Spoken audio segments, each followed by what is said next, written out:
So this is our last day in Singapore, and this is the Wink Hostel wherein dito kami nag-stay for 3 nights. This is a very popular accommodation. So pwede nyo ito makita sa Chinatown, Singapore. Very cozy and budget-friendly na stay in the heart of Singapore's vibrant Chinatown. And to spend our last day here in Singapore, so pupuntahan namin yung famous na Haji Lane.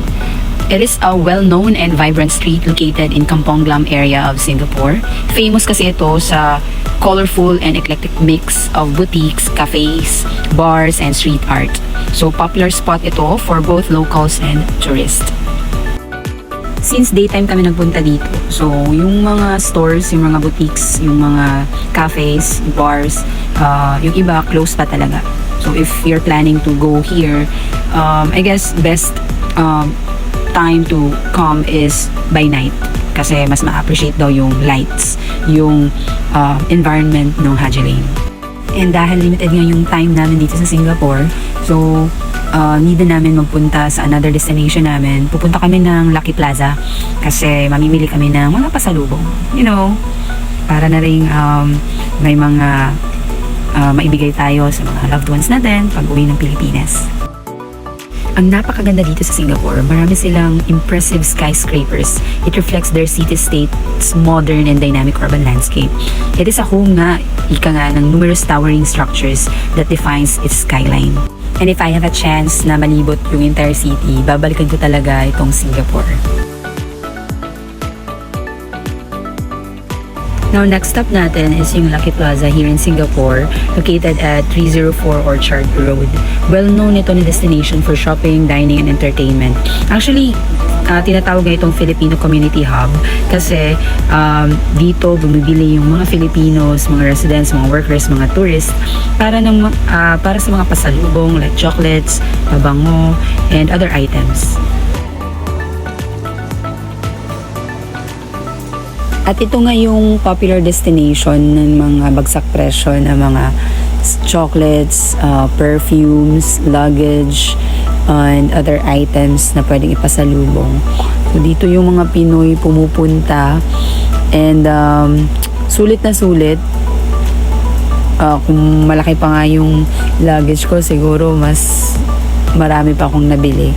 Kaya nga lang limited nga yung trolley ko. So, hinay-hinay lang muna sa pamimili. But, very overwhelming talaga yung value. So, you can locate this at Lucky Plaza.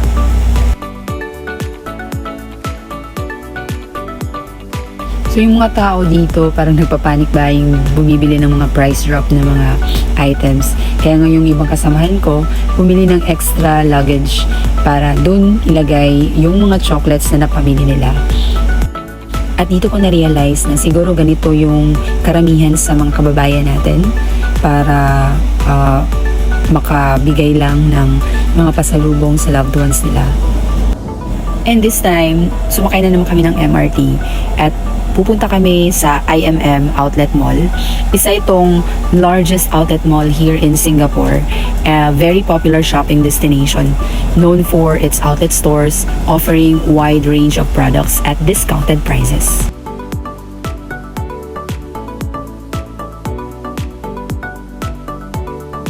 Hindi ako nakapag-video ng sarili kong captures. Kaya kumuha na lang ako sa TikTok.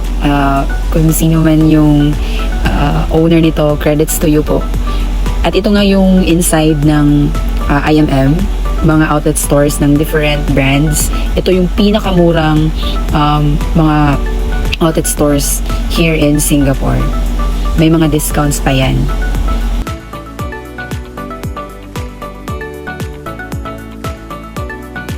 And then after po namin dito sa shopping mall, bumalik na po kami sa accommodation sa Wink at para kunin yung mga things namin kasi by night pupunta na kami ng Malaysia via land transport. Then nakarating po kami ng Malaysia around 11 p.m. and then diretso na po kami sa immigration and then successful and then pumunta na po kami sa accommodation namin dito sa Kuala Lumpur, Malaysia. Kitchen. There are 4 bedrooms.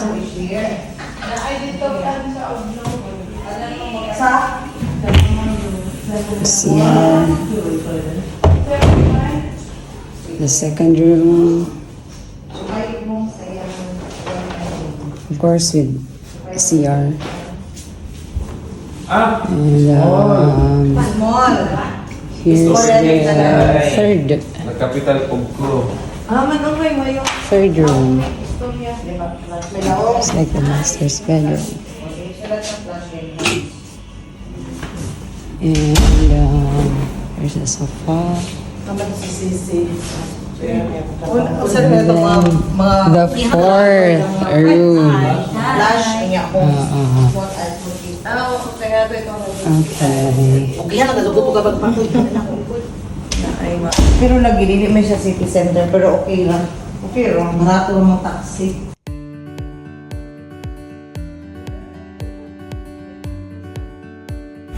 This is our day 1 here in Malaysia.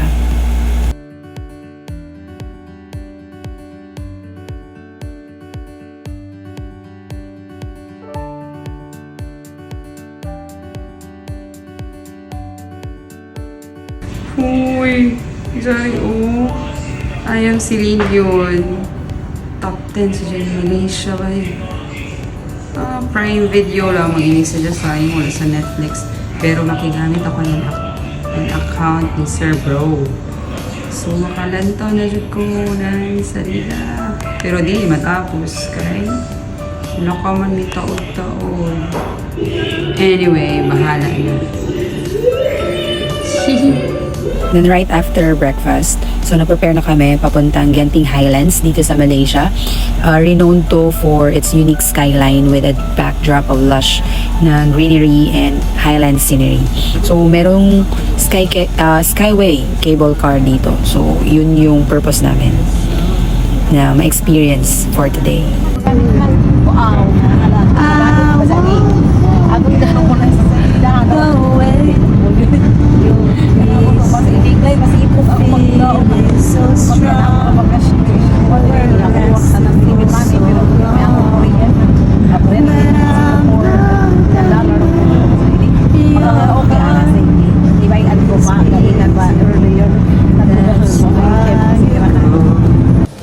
And nakarating na nga kami dito sa Skyway cable car.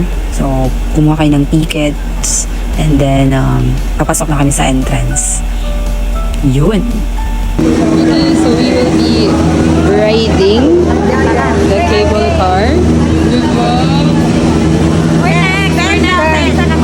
Aten. Sigo ta. Okay, so we will be... You don't get with you. Okay, so dyan na kami. Okay, dyan na kami. Picture guys. Picture guys. Picture. Oh my God. Ay, wait na, Phil.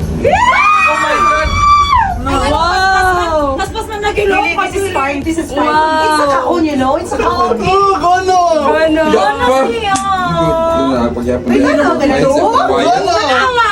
Actually, nalito ko guys. Tanawa niya sa tawag po, tanawa siya. Very long, dalawa. Oh my God! Adjok tanawa sa po, sir.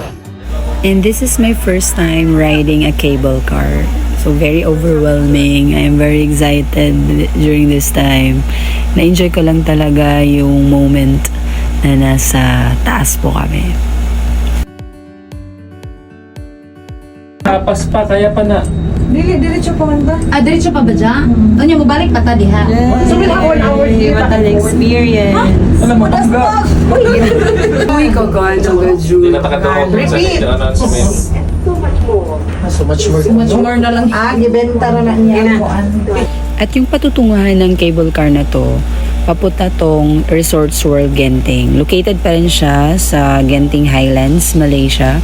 And dito yung mga theme parks, mga show and events, mga dining and lifestyle, and other features ng isang mall. Ito rin yung cable car na sasakyan namin mamaya pag-uwi. Pabalik doon sa first terminal point. And yun, kumbaga, ito yung nagko-connect papuntang Resorts World, Genting. So ito na nga, nakarating na tayo dito sa loob ng mall. Napaka lalaki ng mga LED wall nila rito. Very attractive. And yung mga escalators nila rito masyadong marahami at matataas din.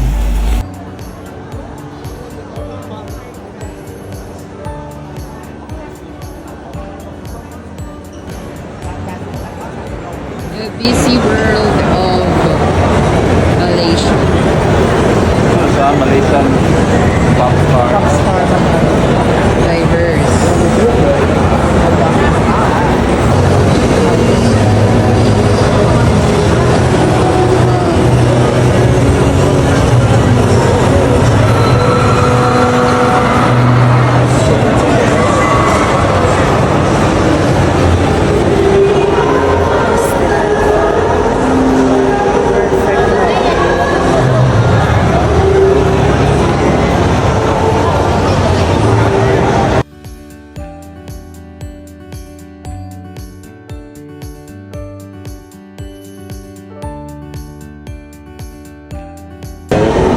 We are heading to Money Exchange para makapalit kami rin ng mga pagkaon or anything.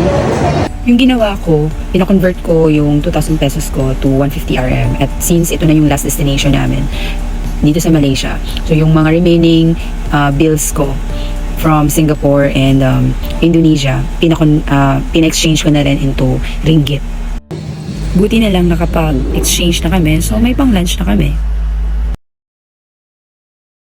At nang matapos na kami mag-malling, so bumalik na kami dun sa cable car, pabalik dun sa terminal point nung una na nakita nyo earlier dito sa video na to.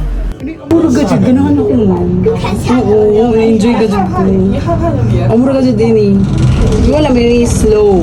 Ato kay bagan, whole baon mo gusto lang imukan, pero same. Char. Gana siya dyan.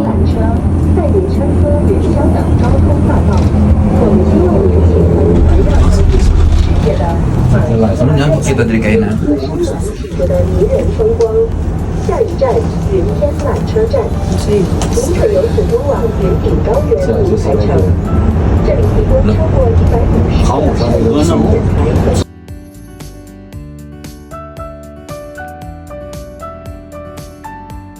By night, nagpunta kami ng night market dito sa Malaysia.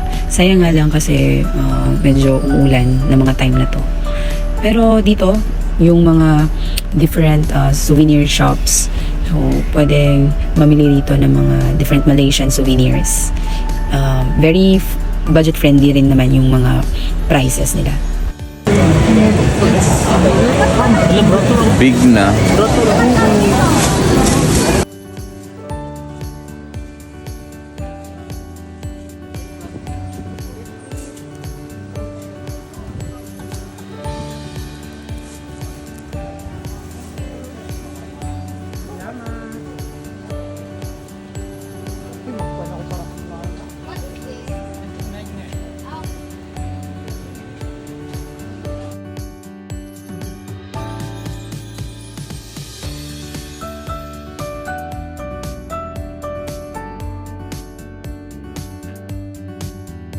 Hindi na namin masyadong nalibot yung night market kasi umulan nga. So, nakapag-decide yung team na bumalik na lang doon sa condo and then doon na lang kami magdi-dinner.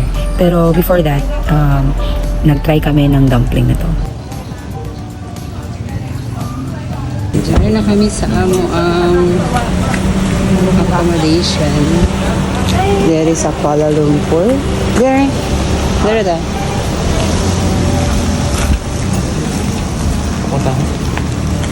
Okay. Hello. Okay. Rajkumar. Alright, thank you. Siya na. Tuwa na. Masaka na. Pabiling ka dyan ang... 1, 2, 3, 4, 5, 6, 7, 8. 9. 9, 10. Complete. Check. Complete. Let's go. Kaya nakalap. Uy, kung magpisilingan.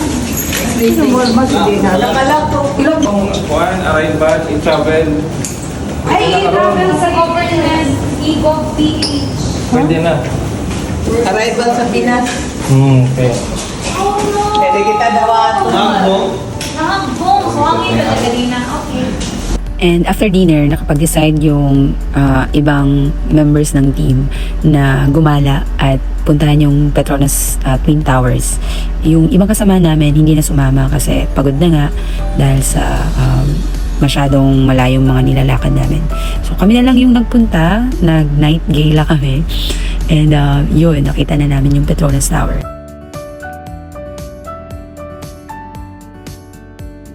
Sayang nga lang kasi yung pagpunta namin past 12 na. So, hindi na open yung lights. Kaya nakapag-decide kami na tomorrow, babalik din naman kami dyan. Kaso nga, yung view is daytime na. Pero enjoy yung time na to kasi na-explore talaga namin yung city. And this is our last night here in Malaysia. And past 2 a.m. na kami nakatulog kasi nag-impake pa nga para bukas, after namin mag-tour, city tour dito sa Malaysia, kukunin lang namin yung mga gamit namin papuntang airport. The true God inside the cab. 272 steps. Pray go inside the cab. Pray. Galing na rin na ako. Nakakuras din rin. For our last day here in Malaysia, we'll be having a city tour. So pupuntahan namin yung mga popular and most visited sites gaya ng Batu Caves, yung Little India at yung museum, mosque rather. At pupunta rin kami ng City Gallery. And first stop is the Batu Caves. Batu Caves is a significant landmark and popular tourist attraction here in Kuala Lumpur. Yung caves rito are sacred site for Tamil Hindus, serving as pilgrimage destination during festivals, especially Thaipusam. At meron silang mga natural formation rito na mga limestone caves that are over 400 million years old. Kung nakikita nyo yung hagdanan, actually meron daw tong 272 steps leading to the main cave to provide a scenic climb and panoramic view surrounding the area. Yung spiritual significance, yung cave daw dito, it serves as a place of worship and reflection for the devotees, offering yung mga serene and spiritual atmosphere.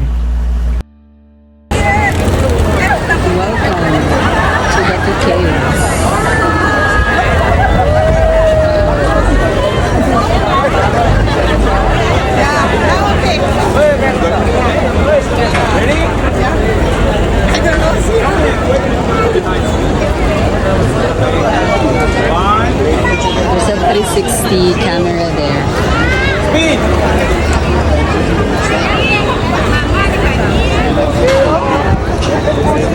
And grabe kainit din eh. So, kung kari mo, dapat mag-diretso sa payong. But, yeah. Still nice experience. And after that cave, papunta na naman kami ng Little India. So, yung Little India in Malaysia, meron siyang vibrant cultural enclave offering yung mga visitors a taste of Indian heritage, cuisine, traditions within the landscape of the country.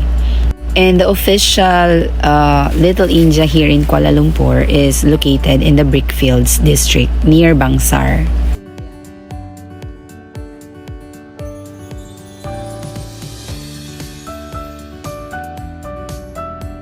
At nagpunta rin kami sa National Mosque of Malaysia, also known as Masjid Negara. It is a significant religious and architectural landmark located in Kuala Lumpur.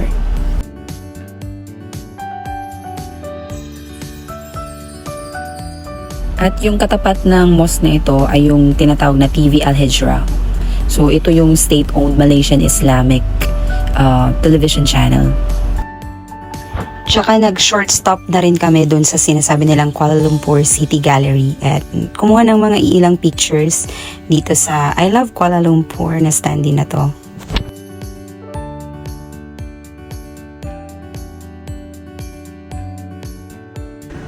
Yung last stop namin is nagpunta kami ng Suria KLCC Mall dito sa baba ng Petronas Towers. So dito famous ito for attractions, for shopping malls. Marami ang mga turista na nagpupunta rin dito.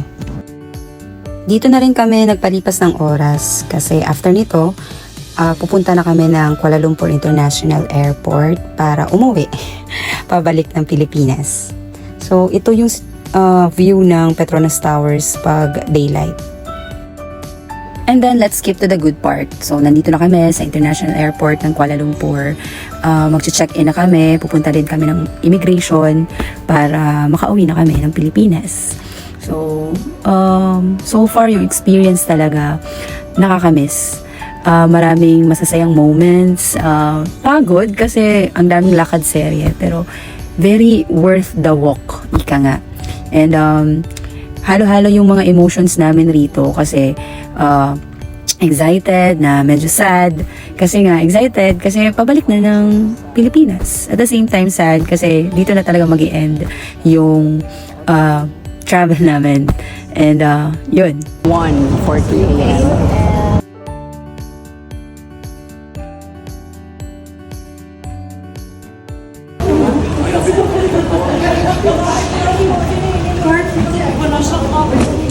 Carpeted gano'n din lang. Ano? Diba? So, uli na ulit na namin mag-onboard. And that's it. Call it na lang.